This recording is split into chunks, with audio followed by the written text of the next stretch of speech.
The boy returned home to find the man who had scammed him out of money that morning was now massaging his mother. Immediately, he demanded to know why the man was there. To his surprise, the man explained that he had come to return the money Koichi had dropped earlier. He said that their wallets had been swapped due to the incident in the morning, and he hoped Koichi would return the 500,000 yen that was in the wallet. Koichi's mother was shocked by this, unable to believe that her son could do such a thing. Just then, Yamemi provided more evidence. He said he had a receipt from their meal earlier that day, showing an amount of 1833 yen. Koichi, stunned, took out his wallet to check. To his surprise, the receipt Yamemi mentioned was actually inside. Koichi's mother was utterly shocked by this, and then Yamemi turned to her and said, "Raising a child like this must mean you're a complete failure as a mother." Seeing this, Koichi immediately attacked Yamemi, but to his shock, a lock of sin appeared on his mother's chest. Yamemi, seeing this, became excited, as he now had the perfect opportunity to extort Koichi. At that moment, Koichi's sister arrived at the door. To Koichi's surprise, a lock of sin also appeared on her chest. Confused, Koichi looked to Yamemi for an explanation. Yamemi said that when he arrived, he had deliberately allowed Koichi's sister to spill her red tea on him, which had caused her to feel guilty.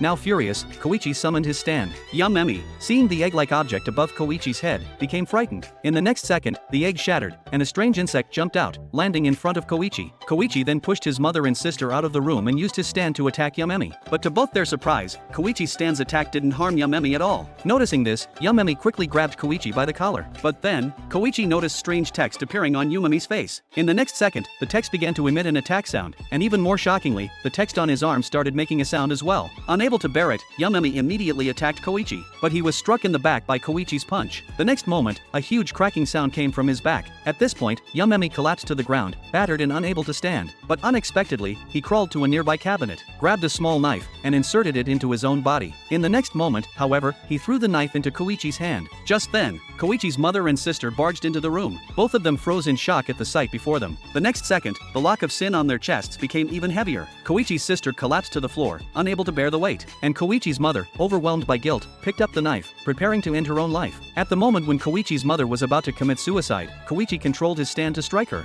sending the message that she needed to believe in her son. To everyone's surprise, Koichi's mother's guilt was lifted, and she fully believed in her son. In the next second, the lock of sin on her chest disappeared. Seeing this, Yamemi immediately knelt down and begged for mercy. However, Koichi replied, "Hand over the 500,000 yen, and I'll let you go."